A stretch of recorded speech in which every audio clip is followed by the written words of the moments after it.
Articles ఉన్నాయని చెప్తున్నాను? 395 articles. అంతేనా? రాజ్యాంగంలో మొత్తం ఎన్ని ఆర్టికల్స్ ఉన్నాయి? ఎన్ని అధికరణలు ఉన్నాయి? 395 ఆర్టికల్లు. ఈ 395 ఆర్టికల్స్లో ఏదైనా ఒక ఆర్టికల్ ప్రస్తావించింది అనుకోండి, ఆ బాడీని కాన్స్టిట్యూషనల్ బాడీ అంటాం. రాజ్యాంగం ప్రస్తావిస్తే దానిని రాజ్యాంగబద్ధ సంస్థ, రాజ్యాంగం ప్రస్తావించకపోతే దానిని రాజ్యాంగేతర సంస్థ అంటాం. ఇప్పుడు చూడండి, మీకు ఒక చిన్న ఎగ్జాంపుల్ చెప్తాను. కాగ్ అనేటువంటి దాని గురించి రాజ్యాంగం చెప్పిందా లేదా? రాజ్యాంగం కాగ్ గురించి చెప్పింది. ఆర్టికల్ 148 నుంచి 151 వరకు ఉండేటువంటి ఆర్టికల్స్ దేనికి సంబంధించింది? కాగ్. అంటే రాజ్యాంగంలో కాగ్ గురించి ఉందా? అంటే కాగ్ అనేటువంటిది ఏంటిది? ఒక కాన్స్టిట్యూషనల్ బాడీ. రాజ్యాంగంలో కాగ్ గురించి చెప్పారు కాబట్టి కాగ్ అనేటువంటిది ఒక రాజ్యాంగబద్ధ సంస్థ. నెక్స్ట్ది election commission, central election commission అనేటువంటిది. సెంట్రల్ ఎలక్షన్ కమిషన్ అనేటువంటి దాని గురించి రాజ్యాంగము అనేటువంటిది చెప్పిందా లేదా? చెప్పింది. రాజ్యాంగంలోని 324 నుంచి 329 ఆర్టికల్స్ దేనికి సంబంధించింది? సెంట్రల్ ఎలక్షన్ కమిషన్, కేంద్ర ఎన్నికల సంఘం గురించి. అంటే రాజ్యాంగంలో దీని గురించి ప్రస్తావించారు, కొన్ని ఆర్టికల్స్ చెప్పాయి కాబట్టి this is one of the constitutional body. అంటే కాన్స్టిట్యూషనల్ బాడీ అంటే అర్థమైంది కదా? రాజ్యాంగంలో ఏదైనా ఒక ఆర్టికల్ దాని గురించి ఇన్ఫర్మేషన్ ఇస్తే అది ఒక కాన్స్టిట్యూషనల్ బాడీ. ఇప్పుడు చూద్దాం. Zonal council, zonal council, zonal councils అనేటువంటివి ఉన్నాయా లేవా? ఉన్నాయి. ఏమేం జోనల్ కౌన్సిల్ ఉన్నాయి? అంటే నార్థన్ జోన్, ఉత్తర zone, eastern zone, western zone, southern zone, north eastern zone ఉన్నాయా లేవా? ఉన్నాయి. దాంతోపాటు సెంట్రల్ జోన్. అంటే 4, 1, 5, 1, 6 జోన్స్ ఉన్నాయి. మొత్తం జోనల్ సిస్టంలో ఎన్ని జోన్స్ ఉన్నాయండి? 6 జోన్స్ ఉన్నాయి. మరి ఈ 6 జోనల్ వ్యవస్థ అంటే ఏమీ లేదు. జోనల్ వ్యవస్థ అంటే కొన్ని రాష్ట్రాలను కలిపి ఒక జోన్ లాగా, ఇక్కడ ఉండేటువంటి ఈ మధ్యలో ఉండేటువంటి రాష్ట్రాలను సెంట్రల్ జోన్ లాగా, ఇక్కడ ఉత్తర భారతదేశంలో ఉండేటువంటి వారేమో నార్థన్ జోన్ లాగా, ఇక్కడ ఉండేటువంటి వెస్టర్న్ రాష్ట్రాలన్నీ కూడా వెస్టర్న్ జోన్ లాగా, ఇక్కడ ఉండేటువంటి ఈస్టర్న్ రాష్ట్రాలన్నీ ఈస్టర్న్ జోన్ లాగా, ఇక్కడ ఉండేటువంటి సదరన్ రాష్ట్రాలన్నీ సదరన్ జోన్ లాగా, ఇక్కడ ఉండేటువంటి నార్త్ ఈస్టర్న్ రాష్ట్రాలన్నీ నార్త్ ఈస్టర్న్ జోన్ లాగా. మొత్తం ఎన్ని వచ్చాయి? 6 జోన్లు ఉన్నాయి. మరి ఈ జోనల్ వ్యవస్థ అనేటువంటిది రాజ్యాంగం ప్రస్తావించలేదు. జోనల్ వ్యవస్థను ఏర్పాటు చేయండి అని మనకు ఫజల్ అలీ కమిషన్ చెప్పింది. ఏ కమిషన్ చెప్పింది?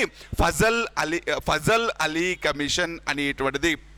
ఇప్పుడు భారతదేశ రాజ్యాంగంలో ఇనీషియల్గా రాష్ట్రాలు, కేంద్రపాలిత ప్రాంతాలు అనేటువంటిది లేదు. ఇనీషియల్గా మొత్తం భారతదేశ భూభాగాన్ని 4 పార్టులుగా విభజించి పార్ట్ ఏ రాష్ట్రాలు, పార్ట్ బి రాష్ట్రాలు, పార్ట్ సి రాష్ట్రాలు, పార్ట్ డి రాష్ట్రాలు అనేది ఉండేది. అంతేగాని రాష్ట్రాలు, కేంద్రపాలిత ప్రాంతాలు అనేటువంటి డివిజన్ లేదు. మరి ఈ డివిజన్ తీసుకొచ్చింది భారతదేశ భూభాగాన్ని మొత్తం 4 అంటే part A, part B, part C, part D రాష్ట్రాలుగా కాకుండా 2గా డివైడ్ చేయండి, రాష్ట్రాలు, కేంద్రపాలిత ప్రాంతాలుగా డివైడ్ చేయండి అని ఎవరు చెప్పారు అంటే రాష్ట్రాల పునర్వ్యవస్థీకరణ సంఘము, స్టేట్స్ రీఆర్గనైజేషన్ కమిషన్. దానికే ఏమని పేరు? Fazal Ali commission. States reorganisation commission దానికి ఏమని పేరు? ఫజల్ అలీ కమిషన్ చెప్పింది.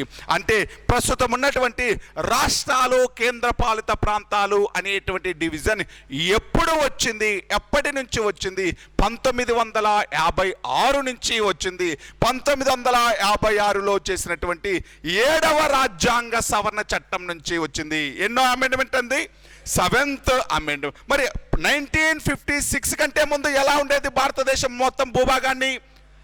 4 భాగాలు, పార్ట్ ఏ రాష్ట్రాలు, పార్ట్ బి రాష్ట్రాలు, పార్ట్ సి రాష్ట్రాలు, పార్ట్ డి రాష్ట్రాలుగా డివిజన్ ఉండేది. కానీ ఆఫ్టర్ 1956 ఎలా డివైడ్ అయిపోయింది? 2 భాగాలు. ఏంటివి అవి? రాష్ట్రాలు, కేంద్రపాలిత ప్రాంతాలు అని ఎవరు చెప్పారు? ఫజల్ అలీ కమిషన్, దానికే ఏమని పేరు, స్టేట్స్ రీఆర్గనైజేషన్ కమిషన్, రాష్ట్రాల పునర్వ్యవస్థీకరణ కమిషన్. ఫజల్ అలీ అధ్యక్షతన ఏర్పాటు చేశారు కాబట్టి దానికి ఫజల్ అలీ కమిషన్.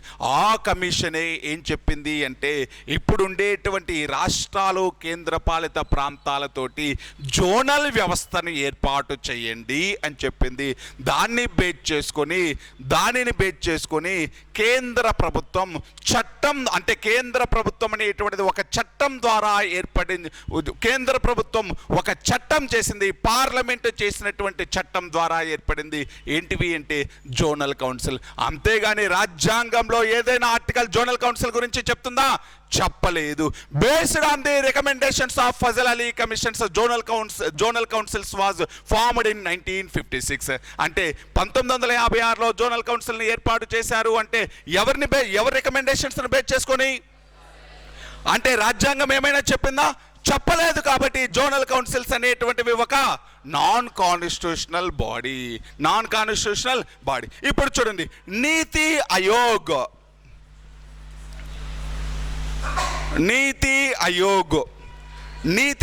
అనేటువంటిది 2015లో ఫామ్ అయినటువంటి బాడీ. నీతి ఆయోగ్ ఎవరి ప్లేస్లో ఫామ్ అయింది? ప్లానింగ్ కమిషన్, ప్రణాళికా సంఘం స్థానంలో ఏర్పడింది. మరి ప్రణాళికా సంఘం స్థానంలో ఏర్పడింది ఎవరి అంటే ప్రణాళికా సంఘం అనేటువంటిది ఒక సలహాపూర్వకమైనటువంటి అడ్వైజరీ బాడీ అంతే. అదేమి ప్రణాళికా సంఘం గురించి ఏదైనా ఆర్టికల్ చెప్తుందా? చెప్పట్లేదు. ప్రణాళికా సంఘం ఎలాగైతే ఫామ్ అయిందో సేమ్ అదే విధంగా ఎవరు ఫామ్ అయ్యారు? నీతి ఆయోగ్. అంటే రాజ్యాంగంలో ఒక్క ఆర్టికల్ కూడా ప్రస్తావించకపోతే వాటిని రాజ్యాంగేతర సంస్థలు, నాన్ కాన్స్టిట్యూషనల్ బాడీస్ అంటాం. ఇలా ఈ కాన్స్టిట్యూషనల్ బాడీస్ ఏమున్నాయి, నాన్ కాన్స్టిట్యూషనల్ బాడీస్ ఏమున్నాయి, వీటన్నిటి గురించి చదివితే మనకు మ్యాక్సిమం ఏం కవర్ అయిపోతుంది? పాలిటీ అనేటువంటి దాన్ని కవర్ చేసేయచ్చు, పాలిటీని అయిపించవచ్చు. ఓకేనా? ఇది మనం పాలిటీలో ఏమేం టాపిక్లు ఉంటాయి, వాటిల్లో ఏమేం సిలబస్లో ఉండేటువంటి అంశాలు ఏంటి అనేటువంటిది ఒక్కసారి చూసుకున్నాం. ఓకే, లోకల్ గవర్నెన్స్ ఇంకొకటి రాసుకుందాం. లోకల్ గవర్నమెంట్స్ స్థానిక ప్రభుత్వాలు. ఇంకొక చాప్టర్ గురించి కూడా రాసుకుందాం. లోకల్ గవర్నమెంట్స్ స్థానిక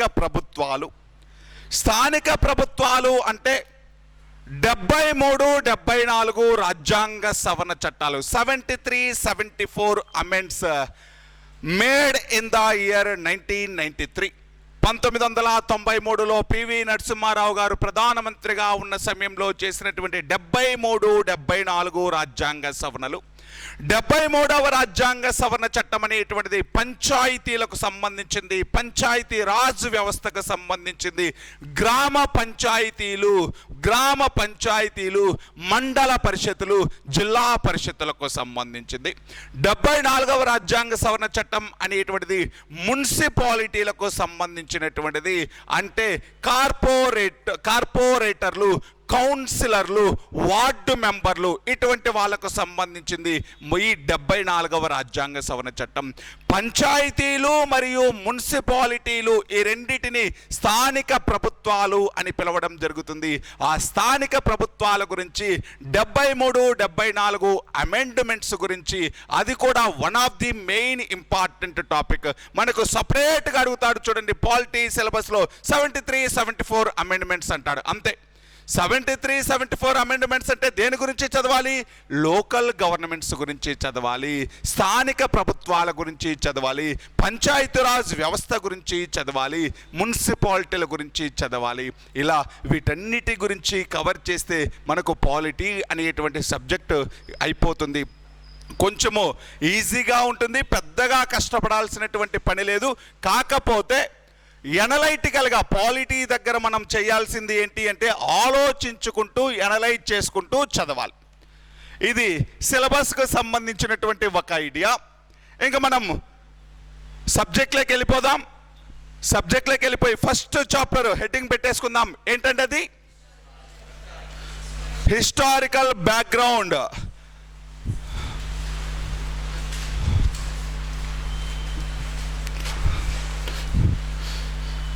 ఈ హిస్టారికల్ బ్యాక్గ్రౌండ్లో మనకు 2 సబ్జెక్టులు కవర్ అవుతాయి.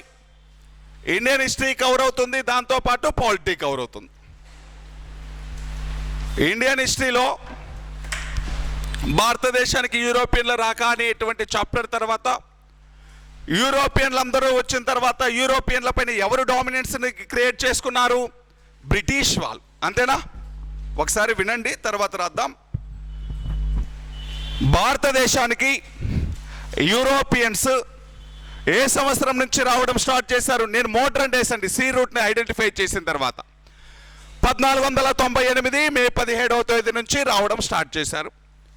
ఫస్ట్ పోర్చుగీస్ వాళ్ళు వచ్చారు, పోర్చుగీస్ వాళ్ళ తర్వాత డచ్ వాళ్ళు వచ్చారు, డచెస్ తర్వాత బ్రిటిష్ వాళ్ళు, బ్రిటిషర్స్ తర్వాత డేన్స్ లేకపోతే డెన్మార్క్ వాళ్ళు, లాస్ట్గా వచ్చింది ఫ్రెంచ్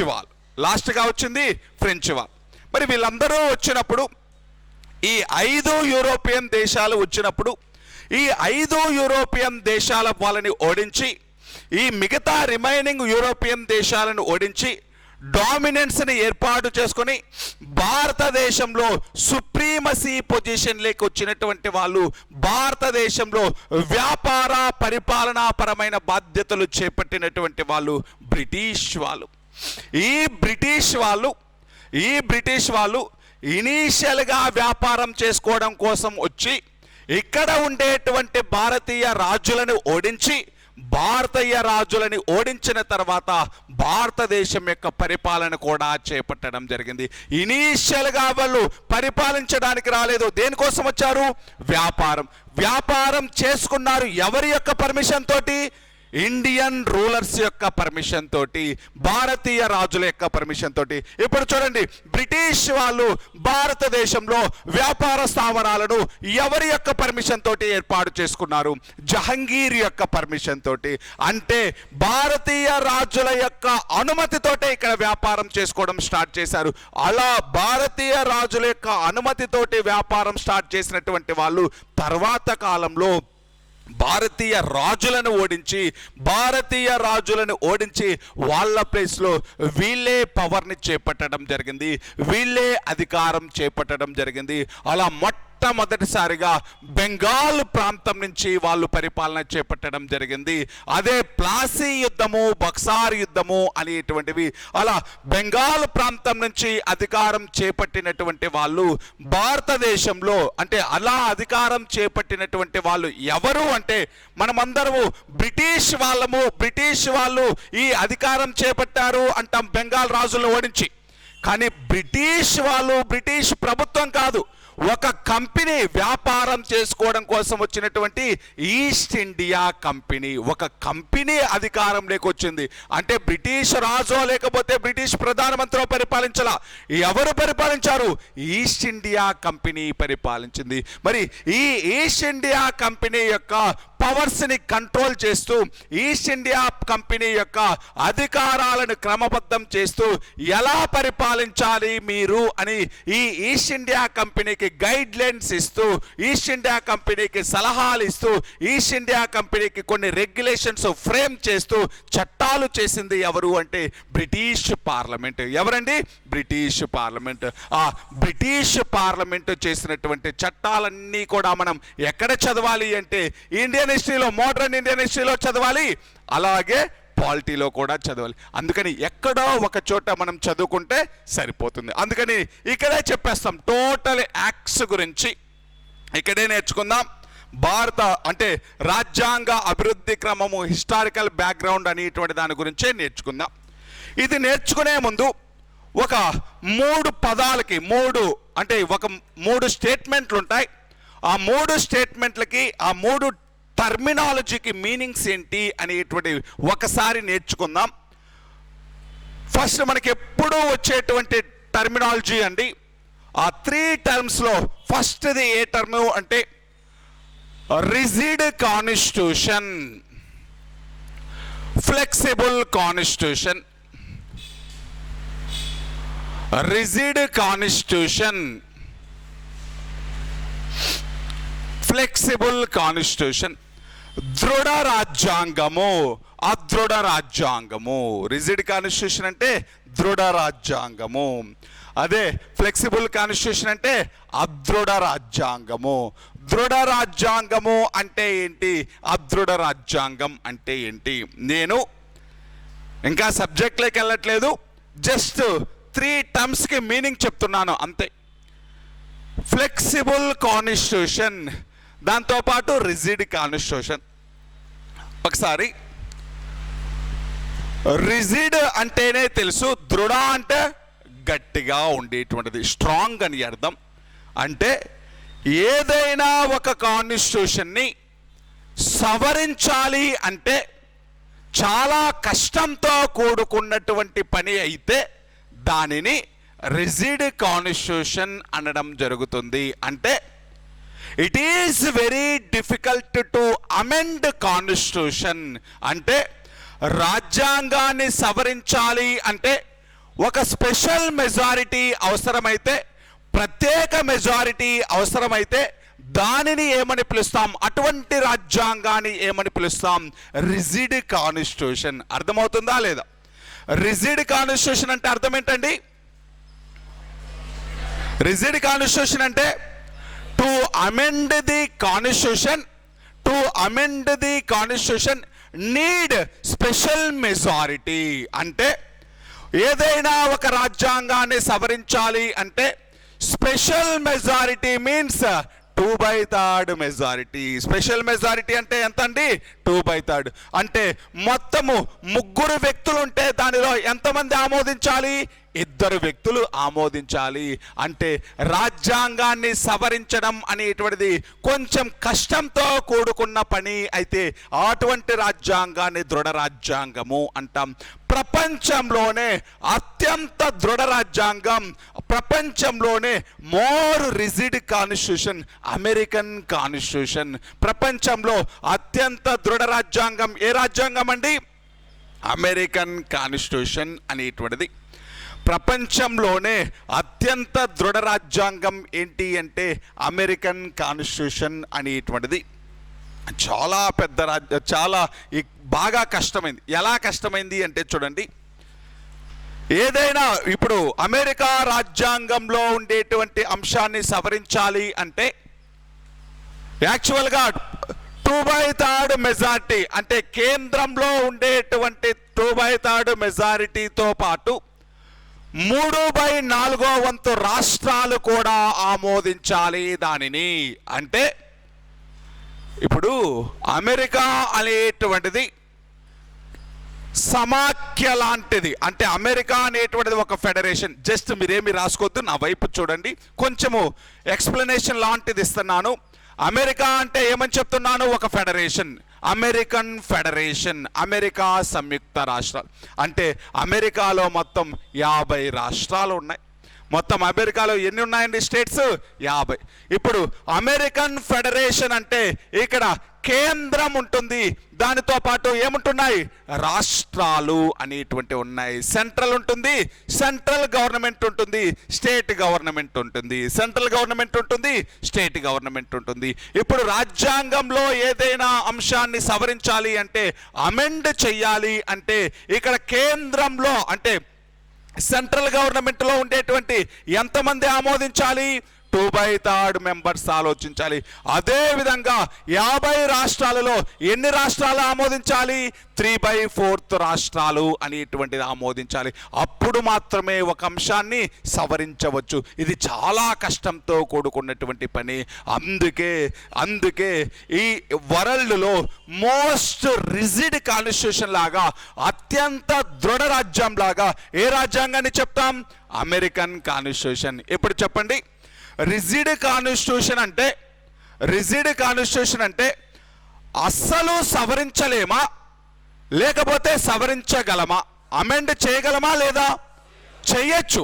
అసలు అమెండ్మెంట్ చేయడానికి లేదు అనడానికి లేదు, చేసాం అమెండ్మెంట్స్, కానీ కొంచెం కష్టం, స్పెషల్ మెజారిటీ అవసరం.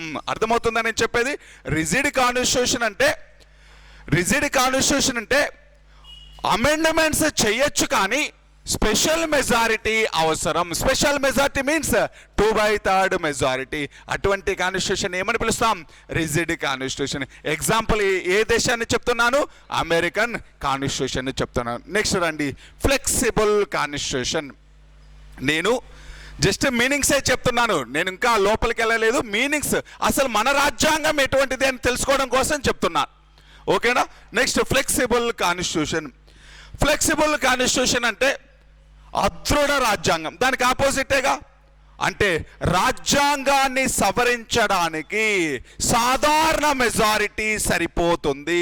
అంటే 1/2. సాధారణ మెజారిటీ అంటే ఎంత అండి? 1/2. ఇద్దరు ఉన్నారనుకోండి, ఒకడు ఆమోదిస్తే సరిపోతుంది, ఇద్దరుంటే ఒకడు ఆమోదిస్తే సరిపోతుంది. 1/2 మెజారిటీని ఏమో మనం సాధారణ మెజారిటీ అంటున్నాం. ఇక్కడ ఉండేటువంటి 2/3 మెజారిటీనేమో స్పెషల్ మెజారిటీ అంటున్నాం. ఓకేనా? ఇప్పుడు ఒకసారి చూడండి, 2/3 మెజారిటీ అంటే 100 మంది ఉన్నారనుకోండి, దీనిలో ఎంతమంది ఆమోదించాలి? 67 మెంబర్స్. 66 + 1 67 మెంబర్స్. సాధారణ మెజారిటీ అంటే 50 + 1 51 మెంబర్స్ ఆమోదిస్తే సరిపోతుంది. అంటే ఇది ఎక్కువ, అది ఎక్కువ, ఇది కొంచెం కష్టమైనటువంటిది, ఇది ఈజీగా ఉంది. అంటే ఫ్లెక్సిబుల్ కాన్స్టిట్యూషన్ అంటే అదృఢ రాజ్యాంగము. అంటే to amend the constitution need only 1/2 majority, simple majority. అంటే సాధారణ మెజారిటీతో రాజ్యాంగాన్ని సవరించగలిగితే దానిని ఏ రాజ్యాంగం అంటున్నాం? అదృఢ రాజ్యాంగం అంటున్నాం.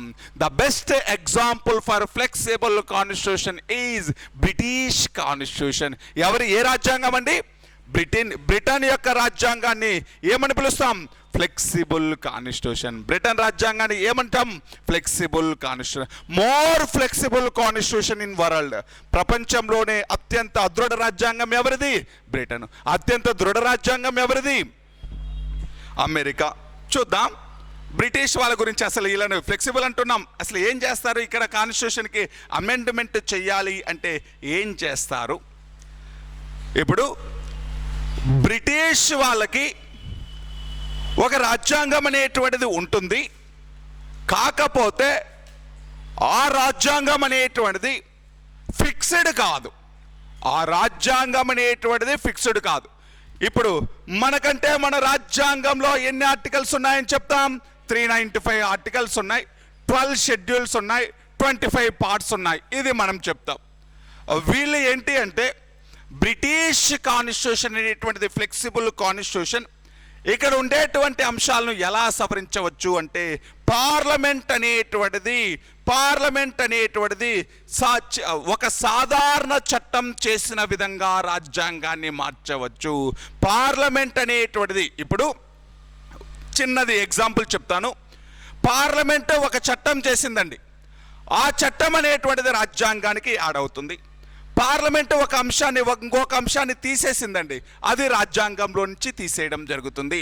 అంటే సాధారణ చట్టాలు రూపొందించిన విధంగానే ఏం చెయ్యొచ్చు అంటే రాజ్యాంగానికి సవరణలు తీసుకురావచ్చు. ఎప్పుడూ కూడా ఫిక్స్డ్గా ఉండదు, అది పార్లమెంటు చేసేటువంటి చట్టాల ఆధారంగా మారిపోతూ ఉంటుంది బ్రిటిష్ కాన్స్టిట్యూషన్ అనేటువంటిది. అందుకే బ్రిటన్ రాజ్యాంగాన్ని పరిణామాత్మక రాజ్యాంగం, చేంజబుల్ కాన్స్టిట్యూషన్ అని పిలవడం జరుగుతుంది. పార్లమెంట్ చేసేటువంటి సాధారణ చట్టాల మాదిరిగా బ్రిటన్ రాజ్యాంగాన్ని సవరించవచ్చు. బ్రిటన్ రాజ్యాంగానికి సింపుల్ మెజార్టీలు లేకపోతే ఇక్కడ ఉండేటువంటి 2/3 మెజార్టీలు అనేటువంటివి ఏమీ అవసరం లేదు. సాధారణంగా ఒక చట్టం ఎలాగైతే చేస్తున్నారో ఆ చట్టం మాదిరిగానే ఈ రాజ్యాంగానికి సవరణలు అనేటువంటివి తీసుకురావచ్చు. అంటే ఇక్కడ ఏమీ అర్థం కానంత విషయం ఏమీ ఉండదు. ఏదైనా ఒక అంశం అనేటువంటిది పార్లమెంట్ అనేటువంటిది, ఇప్పుడు మన దగ్గరే చూద్దాం. ఉమెన్ రిజర్వేషన్ బిల్ అనేటువంటిది ఉంది. ఈ ఉమెన్ రిజర్వేషన్ బిల్లు పాస్ అయిన తర్వాత ఏమవుతుంది? చట్టం అవుతుంది. బిల్లు కాస్త యాక్ట్ అయింది. ఇది ఎక్కడ యాడ్ అవుతుంది అంటే బ్రిటన్లో అయితే రాజ్యాంగంలో యాడ్ అయిపోతుంది. రాజ్యాంగంలో యాడ్ అయిపోతుంది. ఇంకొక చట్టం చేశాం, ఇంకొకటి ఏదో ఒకదానికి సంబంధించి లోక్పాలో ఈ లోక్పాల్ చట్టం చేశాం. ఈ చట్టం దేనికి యాడ్ అవుతుంది? రాజ్యాంగంలో యాడ్ అవుతూ ఉంటుంది. అదేవిధంగా కొన్ని చట్టాలు ఐపీసీ అనేటువంటి దాన్ని తీసేస్తున్నాం. ఇది రాజ్యాంగం నుంచి ఏమవుతుంది? ఎప్పటికప్పుడు మారిపోతూ ఉంటుంది. ఏ రాజ్యాంగం? బ్రిటన్ రాజ్యాంగం ఎప్పటికప్పుడు మారిపోతూ ఉంటుంది. కాబట్టి దానిని ఏమని పిలుస్తాం? Changeable constitution. పరిణామము అంటే ఈజీగా మార్పు వచ్చేటువంటిది, ఈజీగా చేంజ్ అయ్యేటువంటిది. పార్లమెంటు చేసేటువంటి సాధారణ చట్టాల మాదిరిగానే రాజ్యాంగాన్ని సవరించవచ్చు. ఎప్పటికప్పుడు పార్లమెంటు చేసినటువంటి చట్టాలన్నీ కూడా దేనికి యాడ్ అవుతూ ఉంటాయి? రాజ్యాంగానికి యాడ్ అవుతూ ఉంటాయి. మన దగ్గర మాత్రం రాజ్యాంగం వేరు, యాక్ట్స్ వేరు. కానీ బ్రిటన్లో రాజ్యాంగము యాక్ట్స్ వేరు కాదు. ఆ యాక్ట్స్ అన్ని పార్లమెంట్ చేసినటువంటి చట్టాలన్నీ కూడా దేనికి యాడ్ అవుతూ ఉంటాయి? ఆ రాజ్యాంగానికి యాడ్ అవుతూ ఉంటాయి. కాబట్టి ఎప్పటికప్పుడు మారిపోతూ ఉంటుంది. కాబట్టి బ్రిటన్ రాజ్యాంగాన్ని పరిణామాత్మక రాజ్యాంగము, చేంజబుల్ కాన్స్టిట్యూషన్ అని పిలవడం జరుగుతుంది. ఓకేనా? అర్థమవుతుందా? మోస్ట్ రిజిడ్ కాన్స్టిట్యూషన్ ఎవరిది? American constitution. Most flexible constitution ఎవరిది? Britain constitution. మరి మనది ఏంటి? Indian constitution is a mixture of rigid and flexible constitution. భారత రాజ్యాంగం దృఢ అదృఢ రాజ్యాంగాల సమ్మేళనం. భారత రాజ్యాంగం దృఢ అదృఢ రాజ్యాంగాల సమ్మేళనం. Mixture of rigid and flexible constitution. అంటే భారత రాజ్యాంగంలో ఉండేటువంటి కొన్ని అంశాలను సవరించాలి అంటే, ఇండియన్ కాన్స్టిట్యూషన్లో ఉండేటువంటి కొంత మ్యాటర్ని అమెండ్ చెయ్యాలి అంటే సింపుల్ మెజారిటీ సరిపోతుంది, చాలా సాధారణ మెజారిటీ సరిపోతుంది. అలా కాకుండా ఇంకా కొన్ని అంశాలను సవరించాలి అంటే స్పెషల్ మెజారిటీ కావాలి. ఇంకా మరికొన్ని అంశాలు సవరించాలి అంటే కేంద్ర ప్రభుత్వంతో పాటు ఇక్కడ సగం కంటే ఎక్కువ రాష్ట్రాల ఆమోదం కూడా అవసరం. అంటే ఇండియన్ కాన్స్టిట్యూషన్ని ఎన్ని రకాలుగా అమెండ్మెంట్ చెయ్యొచ్చు? 3 టైప్స్. ఎన్ని రకాలుగా సవరించవచ్చండి?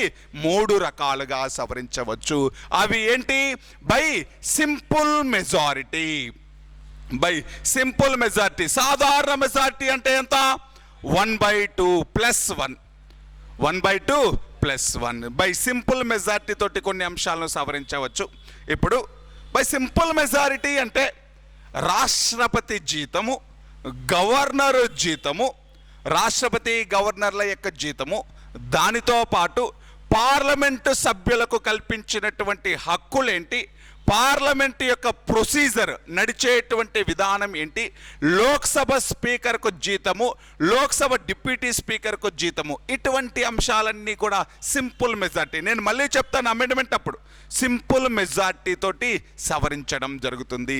దీనికి ఏమీ పెద్ద మెజార్టీ, స్పెషల్ మెజారిటీ అవసరం లేదు. మరికొన్ని అంశాలను సవరించాలి అంటే బై స్పెషల్ మెజారిటీ, అంటే ప్రత్యేక మెజారిటీ అవసరం. దీనికి ప్రత్యేక మెజారిటీ ఎటువంటి అంశాలు అంటే ఫండమెంటల్ రైట్స్ లాంటివి, ప్రాథమిక హక్కులు, ఆదేశక సూత్రాలు, ప్రాథమిక విధులు, ఇటువంటి వాటికి బై స్పెషల్ మెజారిటీ అవసరం, ప్రత్యేక మెజారిటీ అవసరం. మరికొన్ని అంశాలు సవరించాలి అంటే పార్లమెంట్ యొక్క ఆమోదంతో పాటు, పార్లమెంటులో స్పెషల్ మెజారిటీతో పాటు సగం కంటే ఎక్కువ రాష్ట్రాలు, అంటే మొత్తం ఉండేటువంటి రాష్ట్రాలలో 28 రాష్ట్రాలలో సగం కంటే ఎక్కువ రాష్ట్రాలు సాధారణ మెజారిటీ తోటి ఆమోదించాలి. మళ్ళీ చెప్తాను చూడండి. ఇప్పుడు ఏమి రాసుకోవద్దండి, ఒకసారి నన్ను చూడండి. కొన్ని అంశాలు కేంద్ర ప్రభుత్వంతో పాటు రాష్ట్రాలతో కూడా సంబంధం కలిగి ఉంటాయా ఉండవు కొన్ని అంశాలు. ఇప్పుడు స్థానిక ప్రభుత్వాలు, పంచాయతీరాజ్ సిస్టమ్ ఎవరికి సంబంధించింది? స్టేట్కైనా సంబంధించింది. జిఎస్టి కేంద్రంతో పాటు ఎవరికి సంబంధం? రాష్ట్రాలు. జిఎస్టీ అనేటువంటిది రాష్ట్రాల నుంచి కూడా కలెక్ట్ చేస్తూ ఉంటారు కదా, అంటే కేంద్రానికి రాష్ట్రానికి రెండింటికి సంబంధం కదా. అటువంటి అంశాలు కేంద్రానికి రాష్ట్రానికి సంబంధించిన అంశాలను సవరించాలి అంటే పార్లమెంటులో స్పెషల్ మెజారిటీతో పాటు సగం కంటే ఎక్కువ రాష్ట్రాలలో సింపుల్ మెజారిటీ కూడా అవసరం. అర్థమవుతుందని నేను చెప్పేది? సగం కంటే ఎక్కువ రాష్ట్రాలలో సింపుల్ మెజారిటీ అవసరం. ఇప్పుడు చూడండి, సగం కంటే ఎక్కువ రాష్ట్రాలలో సింపుల్ మెజారిటీ అంటే, సగం కంటే ఎక్కువ రాష్ట్రాలలో సాధారణ మెజారిటీ అంటే ఏ సభలో సాధారణ రాష్ట్రాలలో, కొన్ని రాష్ట్రాల్లో 2 సభలు ఉంటాయా ఉండవా? ఎమ్మెల్యే సభ, ఎమ్మెల్సీ సభ రెండు ఉంటాయి కదా. మరి ఎమ్మెల్యే సభ, ఎమ్మెల్సీ సభ ఉంటే ఈ 2 సభల్లో సాధారణ మెజార్టీ అవసరం లేదు, ఓన్లీ ఎమ్మెల్యే సభలో సాధారణ మెజార్టీ అవసరం. అంటే మీరేమి ఇక్కడ కన్ఫ్యూజ్ అవ్వాల్సినంత అవసరం లేదు. ఒక్కసారి భారత రాజ్యాంగాన్ని ఎన్ని రకాలుగా సవరించవచ్చు? 3 రకాలుగా. ఎన్ని రకాలుగా అమెండ్మెంట్ చేయొచ్చండి? 3 టైప్స్. అవి ఆ 3 రకాలు ఏంటి? 3 టైప్స్ ఏంటి? బై సింపుల్ మెజారిటీ, సాధారణ మెజారిటీ, దానివల్ల ఎవరికి ఏమీ హాని లేకపోతే simple majority. By special majority, ప్రత్యేక మెజారిటీ, కొంచెం కష్టమైనటువంటి ప్రాసెస్. మూడోటువంటిది సెంట్రల్, అంటే సెంట్రల్ యొక్క కన్సర్న్తో పాటు సగం కంటే ఎక్కువ రాష్ట్రాల యొక్క కన్సర్న్ కూడా అవసరం. సెంట్రల్లో ఏ మెజారిటీ ఉండాలి? స్పెషల్ మెజారిటీ ఉండాలి. స్టేట్స్లో ఏ మెజారిటీ ఉండాలి? సింపుల్ మెజారిటీ ఉండాలి. సగం కంటే ఎక్కువ రాష్ట్రాలలో సాధారణ మెజారిటీ. మరి ఈ సగం కంటే ఎక్కువ రాష్ట్రాల్లో సాధారణ మెజారిటీ అంటే ఏ సభలో సాధారణ మెజారిటీ? ఓన్లీ ఎమ్మెల్యే సభలో. ఇటువంటివే అడిగేటువంటిది. మనం సగం కంటే ఎక్కువ రాష్ట్రాల్లో సాధారణ మెజారిటీ అంటాం. మరి ఏ సభ? మనకు తెలిస్తే ఈజీ, తెలియకపోతే 2 సభలు అని పెట్టేస్తాం. అందుకని అటువంటివే లాజికల్గా 1కి 2 సార్లు మనం చదవాల్సినటువంటి అడిగినటువంటి క్వశ్చన్ అండి ఇది. సగం కంటే ఎక్కువ రాష్ట్రాల్లో సాధారణ మెజారిటీ ఎమ్మెల్యే సభలో అవసరం. ఓకేనా? ఇప్పుడు ఇలా 3 రకాలుగా రాజ్యాంగాన్ని సవరించవచ్చు అని భారత రాజ్యాంగంలోని 368వ ఆర్టికల్ చెప్తుంది. ఏ ఆర్టికల్ చెప్తుందండి? 368. భారత రాజ్యాంగాన్ని how to amend Indian constitution అని ఏ ఆర్టికల్ చెప్తుంది? ఏ ఆర్టికల్ అండి? 368. 368 రాజ్యాంగ సవరణ విధానాన్ని గురించి తెలియజేస్తుంది. ఈ రాజ్యాంగాన్ని సవరించేటువంటి విధానాన్ని మనం దక్షిణాఫ్రికా, సౌత్ ఆఫ్రికా నుంచి అడాప్ట్ చేసుకోవడం జరిగింది. కొన్ని అంశాలను ఇతర దేశాల నుంచి తెచ్చుకున్నామని చెప్పాం కదా. మరి రాజ్యాంగాన్ని సవరించేటువంటి విధానాన్ని ఏ దేశం నుంచి అడాప్ట్ చేసుకున్నాం? ఏ దేశం నుంచి? సౌత్ ఆఫ్రికా, దక్షిణాఫ్రికా దేశం నుంచి. ఇప్పుడు ఉండేటువంటి ఈ 3 ప్రాసెస్లు ఏ దేశంలో కూడా ఉంటాయి? South Africa. ఆ ప్రాసెస్ బాగుంది, ఇదైతే ఇండియాకు సరిపోతుంది, సూట్ అవుతుంది అని చెప్పేసి దానిని మనం తెచ్చుకోవడం జరిగింది. అంటే ఈ సౌత్ ఆఫ్రికా నుంచి తెచ్చుకున్నటువంటిదే ఈ అమెండ్మెంట్ ప్రాసెస్. ఎన్ని రకాలుగా అమెండ్మెంట్ చేస్తున్నాం? 3 రకాలుగా అమెండ్ అని ఏ ఆర్టికల్ చెప్తుంది? 368 అనేటువంటి ఆర్టికల్. అంటే కొన్ని అంశాలనేమో సింపుల్గా, అంటే చాలా ఈజీగా అమెండ్ చేస్తున్నాం, కొన్ని అంశాలను మాత్రం కొంచెం కష్టంగా అమెండ్మెంట్ చేయాల్సి వస్తుంది. అంటే కొన్ని అంశాలేమో ఫ్లెక్సిబుల్ కాన్స్టిట్యూషన్ పోలి ఉన్నాయి, కొన్ని అంశాలేమో రిజిడ్ కాన్స్టిట్యూషన్ పోలి ఉన్నాయి. అందుకే భారతదేశ రాజ్యాంగాన్ని it is a mixture of rigid and flexible constitution. It is a mixture of rigid and flexible constitution అని చెప్పడం జరుగుతుంది. ఓకేనా? రిజిడ్ కాన్స్టిట్యూషన్ అంటే తెలుసా? ఎగ్జాంపుల్ ఎవరు? అమెరికన్ కాన్స్టిట్యూషన్ అనేటువంటిది. ఫ్లెక్సిబుల్ కాన్స్టిట్యూషన్ అంటే తెలుసా? ఎగ్జాంపుల్ ఎవరు? బ్రిటన్ కాన్స్టిట్యూషన్ ఏమని కూడా పిలిచాం? Changeable constitution. పరిమాణం కాదు, పరిణామాత్మక రాజ్యాంగం. ఎప్పటికప్పుడు మారిపోతుంది. పార్లమెంటు చేసేటువంటి చట్టాలన్నీ కూడా యాడ్ అవుతూ వస్తూ ఉంటుంది రాజ్యాంగానికి. దీన్నే చేంజబుల్ కాన్స్టిట్యూషన్. మరి భారత రాజ్యాంగం ఎటువంటి రాజ్యాంగం? మిక్చర్ ఇదే, అంటే ఇది ఒక మిక్చర్, రెండు కలిసి ఉంటాయి, దీనిలో రెండు అంశాలు కలిసి ఉంటాయి. మరి ఈ అమెండ్మెంట్ గురించి ఏ ఆర్టికల్ చెప్తుంది? 368. ఎక్కడి నుంచి అడాప్ట్ చేసుకున్నాం? సౌత్ ఆఫ్రికా నుంచి అడాప్ట్ చేసుకున్నాం. ఇది ఒక టర్మినాలజీ, నేను చెప్పాలనుకున్నటువంటి టర్మినాలజీ మూడింటిలో ఒకదానికి డిఫరెన్స్ చెప్పేశాను. నెక్స్ట్ ఇంకొక దాని దగ్గరికి వెళ్ళిపోదాం, ఇంకొక టర్మినాలజీ దగ్గరికి వెళ్ళిపోదాం. అవి ఏంటి అంటే ఫెడరేషన్, యూనియన్. ఈ రెండింటికి డిఫరెన్స్ ఏంటో తెలియాలి మనం. ముందు రాజ్యాంగంలోకి వెళ్ళే ముందే మనము అమెరికా ఒక సమాఖ్య అంటున్నాం, అమెరికా అనేటువంటిది ఒక ఫెడరేషన్ అంటున్నాం. అదేవిధంగా ఇండియా అనేటువంటి దాన్ని ఏమనాలో కూడా తెలియదు. అదేవిధంగా బ్రిటన్ అంటే యూనియన్ అంటున్నాం. అసలు ఏకకేంద్రం అంటే ఏంటి, సమాఖ్య అంటే ఏంటి? ఏకకేంద్రం అంటే ఏంటి, సమాఖ్య. ఆ రెండింటికి డిఫరెన్స్ అనేటువంటిది మనకు తెలియాలి. కొంచెము లాజికల్గా ఆలోచిస్తే పెద్ద కష్టమైనటువంటిది ఏమీ కాదు ఈ రెండింటికి. కానీ ఎగ్జామ్లో ఎప్పుడూ ఒక క్వశ్చన్ వస్తూ ఉంటుంది, ఇండియా ఈజ్ ఏ అంటాడు. ఇండియా ఈజ్ ఏ అంటే మనకేం పెట్టాలో తెలియదు. భారత రాజ్యాంగంలో మొదటి ఆర్టికల్ ఏం చెప్తుంది? ఫస్ట్ ఆర్టికల్ అనేటువంటిది ఏం చెప్తుంది?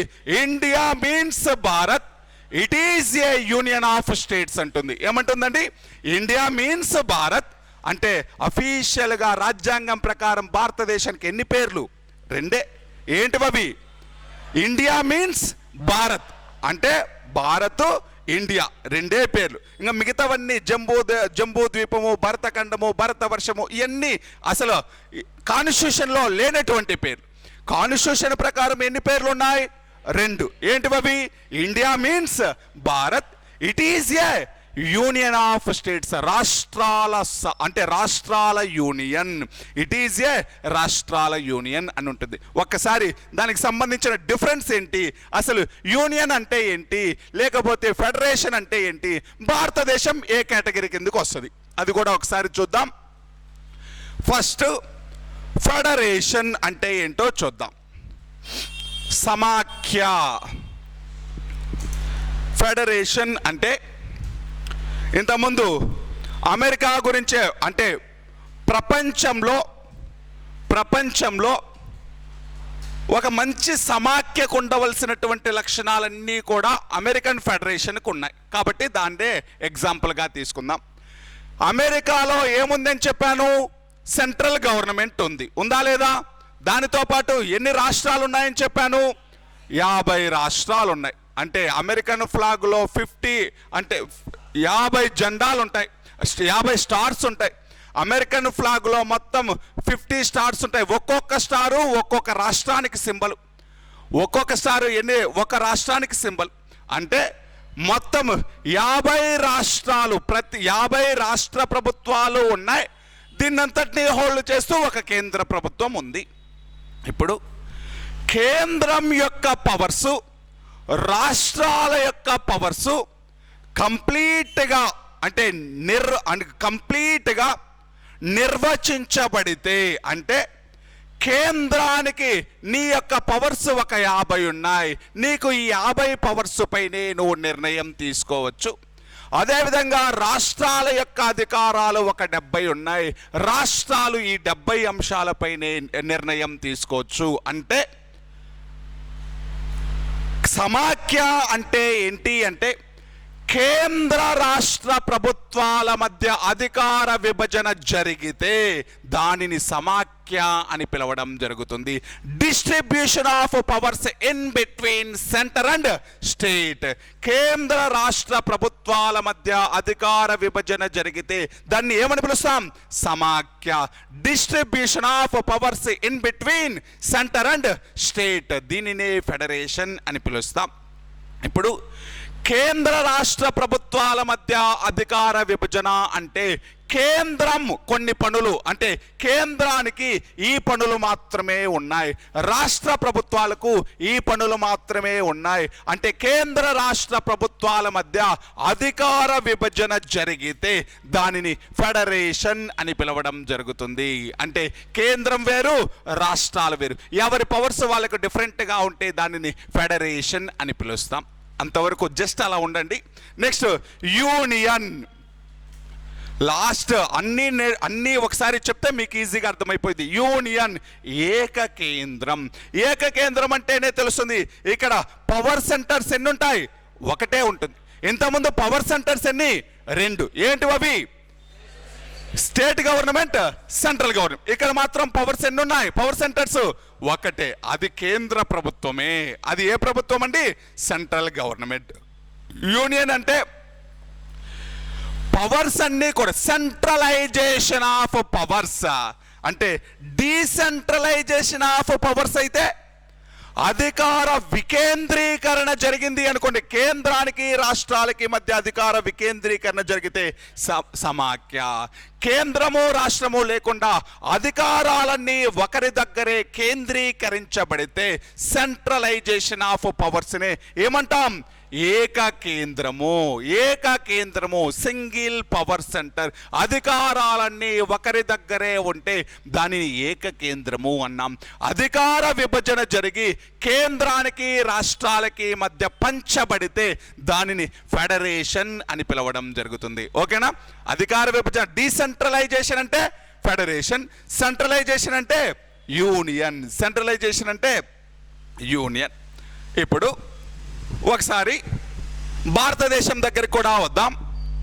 భారతదేశం అనేటువంటి దాన్ని కేంద్ర రాష్ట్ర సంబంధాలు అనేటువంటివి ఉన్నాయి. అంటే కేంద్ర రాష్ట్ర సంబంధాలలో యాక్చువల్గా అధికారాలన్నీ భారతదేశ రాజ్యాంగంలో అధికారాలన్నీ కూడా 3 కేటగిరీలుగా డివైడ్ చేయడం జరిగింది. పవర్స్ని ఎన్ని కేటగిరీలుగా డివైడ్ చేశారండి? 3 కేటగిరీ.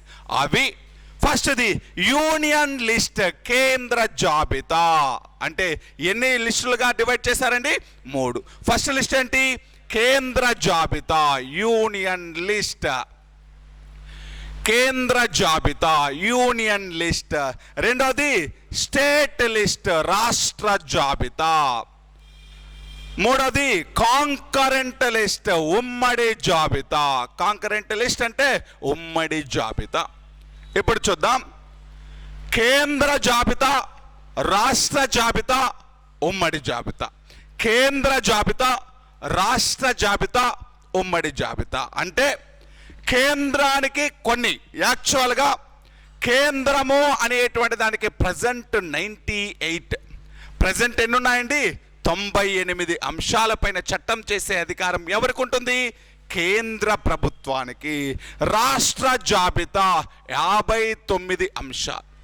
రాష్ట్ర జాబితాలో ఎన్ని అంశాలు ఉన్నాయండి? 59 అనేటువంటిది. అదే కాంకరెంట్ లిస్టులో ఎన్ని అంశాలు ఉన్నాయి అంటే 52 అంశాలు అనేటువంటివి ఉన్నాయి. కేంద్ర జాబితా యూనియన్ లిస్టులో మొత్తం ఎన్ని ఉన్నాయి? 98. అంతకుముందు 100 ఉండేటివి 2 తగ్గించారు. అంటే 2 జిఎస్టీ వచ్చిన తర్వాత 2 పోయాయి. ఇప్పుడు 98. స్టేట్ లిస్ట్ అంతకుముందు 61 ఉండేటివి, జిఎస్టీ వచ్చిన తర్వాత 2 లేవు, ఇప్పుడు 59. కాంకరెంట్ లిస్ట్ అంతకుముందు 47 ఉండేటివి, దానికి రాష్ట్ర జాబితాలోని 5 అంశాలను యాడ్ చేశారు, 52. వీటన్నిటిని నేను మళ్ళీ చెప్తాను, జస్ట్ మీకు ఇక్కడ మీనింగ్ వరకే చెప్తున్నాను. ఒక్కసారి చూడండి.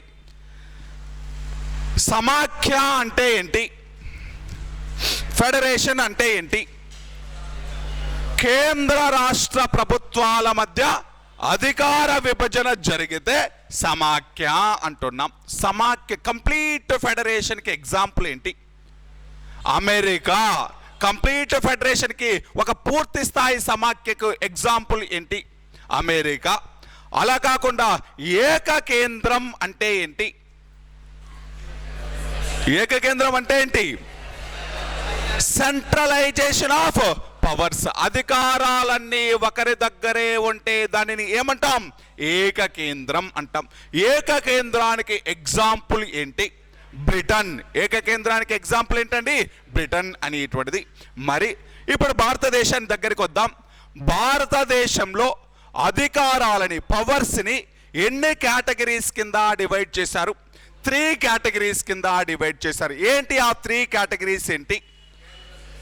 Central list, state list, concurrent list, central list, state list, concurrent list అనేటువంటిది. మనం తెలుగు మీడియం వాళ్ళు ఒక్కోసారి ఎగ్జామ్లో ఎలా అడుగుతాడు అంటే, మనం తెలుగు మీడియంలో ఉమ్మడి జాబితా అంటాం, ఉమ్మడి జాబితా పేరు ఉండదు, కాంకరెంట్ లిస్ట్ అంటాడు. అంటే మనము నేర్చుకునేటప్పుడు ఇంగ్లీష్ టర్మినాలజీ కూడా నేర్చుకోవాలి. మళ్ళీ చెప్తున్నాను, పాలిటీకి సంబంధించినప్పుడు ఈ ట్రాన్స్లేషన్ అనేటువంటిది కరెక్ట్గా ఉండదు. అందుకని ఇంగ్లీష్ టర్మినాలజీ కూడా నేర్చుకోండి. కాంకరెంట్ లిస్ట్ అనే పిలవండి వాటిని. ఉమ్మడి జాబితా లేకపోతే కాంకరెంట్ లిస్ట్. కేంద్ర జాబితాలో ప్రజెంట్ ఎన్ని అంశాలు ఉన్నాయి, ఎన్ని పవర్స్ ఉన్నాయి? మరి ఈ 98 పవర్స్ పైన యాక్ట్ ఎవరు చేయొచ్చు? పార్లమెంట్ చేయొచ్చు. అంటే కేంద్ర ప్రభుత్వం అంటే నథింగ్ బట్ పార్లమెంట్. పార్లమెంట్ అంటే నథింగ్ బట్ లోక్సభ, రాజ్యసభ, రాష్ట్రపతి. అంతేనా? ఇప్పుడు రండి, స్టేట్ లిస్ట్, రాష్ట్ర జాబితా. ఎన్ని అంశాలు ఉన్నాయి? 15. మరి ఈ రాష్ట్ర జాబితాలో ఉండేటువంటి అంశాలపైన ఎవరు చట్టం చేయొచ్చు? అంటే ఎవరు మాత్రమే చట్టం చేయొచ్చు? రాష్ట్రాలు మాత్రమే చట్టం చేయొచ్చు. రాష్ట్రాలు మాత్రమే చట్టం చేయొచ్చు. మరి కాంకరెంట్ లిస్ట్, ఉమ్మడి జాబితా అంటే కేంద్ర ప్రభుత్వము చట్టం చేయొచ్చు, అట్ ద సేమ్ టైం రాష్ట్ర ప్రభుత్వ, అంటే ఇద్దరికీ పవర్స్ ఉన్నాయి. ఉమ్మడి జాబితా అంటే కేంద్రము చట్టం చేయొచ్చు. ఇక్కడ ఉండేటువంటి ఈ లిస్టులో ఉండేటువంటి అంశాలపైన కేంద్రం చట్టం చేయొచ్చు, రాష్ట్రము చట్టం చేయొచ్చు. అంటే భారతదేశంలో అధికారాలు అనేటువంటి డివిజన్ జరిగిందా లేదా? జరిగిందా లేదా? కేంద్ర ప్రభుత్వానికి కొన్ని అంశాలు, రాష్ట్ర ప్రభుత్వానికి కొన్ని అంశాలు ఉంటాయి. అంటే విభజన జరిగింది, డీసెంట్రలైజేషన్ జరిగింది. ఈ డీసెంట్రలైజేషన్ జరిగినప్పుడు it is one of the quality of federation. అంతేనా? మరి కేంద్ర రాష్ట్ర ప్రభుత్వాల మధ్య అధికార విభజన జరిగింది కాబట్టి భారతదేశం కూడా ఒక ఫెడరేషన్. అంతేనా కాదా? భారతదేశం కూడా ఒక సమాఖ్య. సాధారణ పరిస్థితుల్లో భారతదేశం ఒక ఫెడరేషన్ లాగా పనిచేస్తుంది. ఒక నార్మల్ కండిషన్స్లో ఎటువంటి ఎమర్జెన్సీస్ లేవు, ఎటువంటి ఫ్లక్చుయేషన్స్ లేవు, సాధారణంగా జరిగిపోతుంది. అటువంటి సమయంలో భారతదేశం ఎలా పనిచేస్తుంది? ఫెడరేషన్ లాగా పనిచేస్తుంది. ఇప్పుడు చూద్దాం, మన దేశం పైన ఏదైనా ఒక దేశం అనేటువంటిది యుద్ధం ప్రకటించింది, పాకిస్తాన్ యుద్ధం ప్రకటించింది, లేకపోతే చైనా యుద్ధం ప్రకటించింది. అటువంటి సమయంలో కేంద్రం స్ట్రాంగ్గా ఉండాలి, నిర్ణయాలు తీసుకోవాలి. అందుకని ఇంకా రాష్ట్రాల యొక్క స్వతంత్రాన్ని తీసేస్తుంది. రాష్ట్ర జాబితాలో ఉండేటువంటి అంశాలపైన ఇంకా మీరెవరూ చట్టాలు చేయొద్దు, నేనే చట్టం చేస్తాను అని రాష్ట్ర జాబితాలో ఉండేటువంటి అంశాలపైన కూడా ఎవరికి చట్టం చేసే అధికారం వచ్చింది? కేంద్ర. ఎప్పుడు? అత్యవసర పరిస్థితులు ఏర్పడినప్పుడు. In emergencies time central has